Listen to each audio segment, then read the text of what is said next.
Hello there. Long time no see, Bentley Too Damn Many Project with another damn project for you. This is the motorhome. We kind of talked about the motorhome. We talked about the wiring situation on it and how we remedied 1,000 electrical problems by separating the systems out in such a way they work as like a boat, not like a pickup truck with an extra battery on it.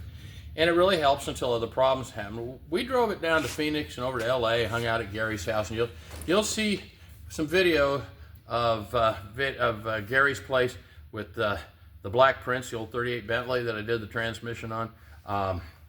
Then we have the La Bestione number 9 that he managed to get the parts back from the asshole that stole the parts. It's got a 21.6 liter Fiat airplane motor from World War I in it. It's kind of exciting. The hub up front with the nut, it's actually, it has a tapered drive crankshaft on it, and you have to have this thing to adapt to it. And it's got 8 bolts in it. It's basically made to clamp a wooden prop in it. And so now we're fixing it. I've got a big old chunk of aluminum that's being machined and dealt with, so it will fit in that area, and we can clamp a chunk of aluminum and then at the same time bolt on a Chevy flywheel so we can get the clutch going. More on that, but this one, we went down and came back with the motorhome. We had a little glitch with the brakes. Turns out our master cylinder is kind of iffy, so we filled it up with brake fluid. It didn't seem to go down on the way home, which is fine, but we have a new master cylinder for it. We just found a hydro boost because it's leaking like a sieve. There's grease all over the underside. You know, I want this thing clean. I don't want oil leaks.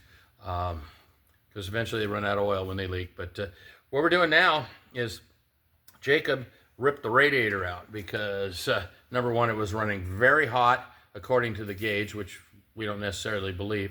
It wasn't spewing fluid out of it at all.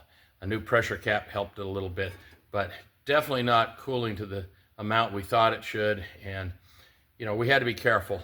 And that's something we did. We expected it, but it was a shakedown cruise. And we got easy couple thousand miles on it, maybe about almost 3,000 miles on it. And we did pretty good. We didn't get left by the side of the road. We had the air conditioning working on the generator. It kept it cool the whole time we were down in hell. Because, you know, people moved to Phoenix to prepare for an eternity in hell. I think I was experiencing spontaneous human combustion while I was down there.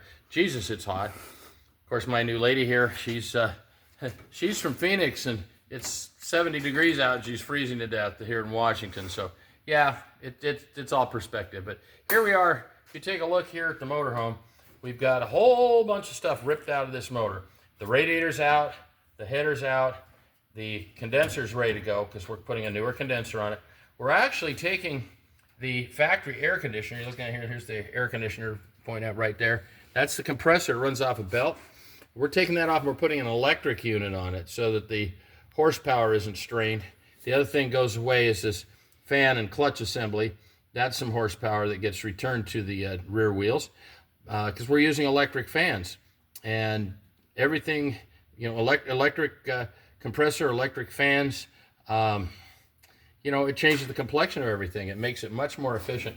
Brand new alternator. This is a second alternator, and it crapped out on us on the trip and then revived. And the main reason, you know, I have a battery monitor now so I can see more about what it's doing, but these huge house batteries down there, these deep cycle batteries, that alternator can't charge them. It can charge this battery, which is a start battery, and it'll do that all day.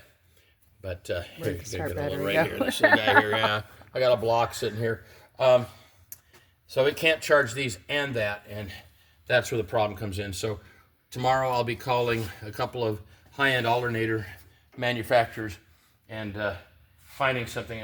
I think we can get one that's 320 amps with an external regulator. Internal regulators get hot. You can't. They're useless. But we'll have that set up so we don't have a problem with the radiator. We don't have actually we probably have electricity, which it was kind of interesting. I won't get into it, but it was exciting. So basically, what I'm doing today. This is an engine oil cooler down here. We're discovering interesting things. There was no auxiliary trans cooler. It was right in the radiator. And any of you know me, I do not like radiator coolers for the trans. They destroy 50% of all automatic transmissions because they seep fluid. They all seep fluid. some worse than others, and that fluid will destroy the transmission inside. The coolant, water, whatever, will eat that transmission alive. So no more. The new radiator, whatever way we go with it, is not going to have a cooler in it. The lines will go to a 40,000 GVW cooler with the fan, so we can keep it cool any old time. I also have a temperature gauge, so I know what my temperature is in my transmission. People that know transmissions know that 175 degrees is the threshold, and anything over that every 5 degrees cuts the life of a transmission in half. So no more radiator cooler. You don't have to warm them up. There's no operating temperature on the trans. There's no combustion, so you don't have moisture. If you have moisture, it's the one in the radiator that's flooding the damn tranny. So over here, this big old style condenser, have you kind of take a look at this. I'll show you the ends. See these round tubes? Yeah, these round tubes are not efficient, okay? This is what we used to have with R12 refrigerant because you could get away with it. R134A absorbs far more heat than R12 does, and as a consequence, you got to get rid of the heat. If you got the heat, you got to get rid of it, right? It's the whole thing. Boyle's law. The whole thing is involved with take heat out of there, throw it out here, and if your condenser isn't good enough, you'll sit at idle and roast. All right, and everybody says, oh, 134 doesn't work as well. It works better, okay? I can get way colder, right? They didn't put R12 on a lot of the refrigerator units like they do now. The 134A is the refrigerant of choice for refrigerators because it gets a lot colder than 12. This is the heater air conditioning box that came with the unit. I'm not going to have a problem with it. I'm going to keep it. We have found the vacuum hose right up here that was off, so the vents would not move up and down on the internal air conditioning system, and now that's fixed. So easy fix. But this thing, this is the heater cutoff that shuts the water off at the heater, and if it doesn't do that, you're going to get heat, and your air conditioning won't work very well. So we have to get a new one. It's kind of stuck up and hanging a bit, and possibly maybe make an adjustment for it or something, because there's a clamp for that. But all new hoses. But the thing we're going to use in here that's the big deal on this motorhome, big deal, is that we're going to use Evans waterless coolant. For those of you who don't know what Evans waterless coolant is, it's really kind of a unique thing.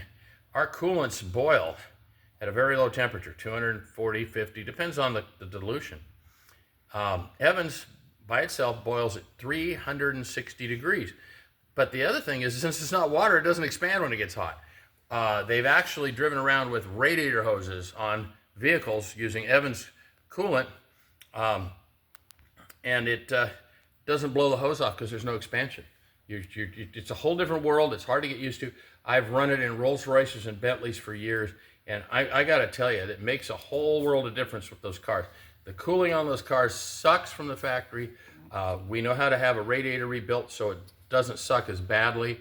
And it basically does dramatic improvements when you go to Evans. So that's what we're going to do on here. It's going to have a 16-pound system with a cap accordingly at 16 pounds, but it'll never use it because Evans is never going to get expanded. It's not water. So we'll be telling you how that's going in the motorhome. Everybody that uses it loves it. Gary started using it. I got him like, I don't know, 18 gallons of it years ago, and I think it's all gone. But since it's not under pressure, systems that have small leaks in them won't leak anymore. It's that good. And so what we're going to do here is we're going to switch it over. We're going to have a new condenser with flat tubes that dissipate heat better. Aluminum, much lighter than this one. We're going to set it over here in the side because, well, it has its own fan. It doesn't have to be shedding that heat in front of the motor and into the radiator. So this thing is being built to operate in a desert, and probably the next trip's the last time it's going to the desert, at least in the summer, because it's a little warm down there. But I want this thing to be cool and comfortable on the trip and keep us cool and comfortable. You take care of that motor, you take care of everything in here, and that thing will take care of you. That's kind of the philosophy. So you've seen what we're doing, how we're doing it, and what's going on, and we will give you an update as things progress. Lots and lots and lots of work here to do before we leave in 18 days, but 17 days actually. But we'll get it all done, and It's going to be a fun trip. We'll keep you up to date on it. Thanks for watching, and don't forget to like and subscribe, or we're going to send all kinds of bugs after you. You know, maybe send the, Johnny Carson. If you knew Johnny Carson, you watched him. Remember the old fleas of 1,000 camels? They used to, have them infest people's armpits. So we do the same thing around here, okay? So like and subscribe. Worst come to worst, you don't like us, just don't watch us. But this is about stuff that works for you. This is, if you can turn a wrench, this is for you. So we'll talk to you later. Stay out of trouble. Bye.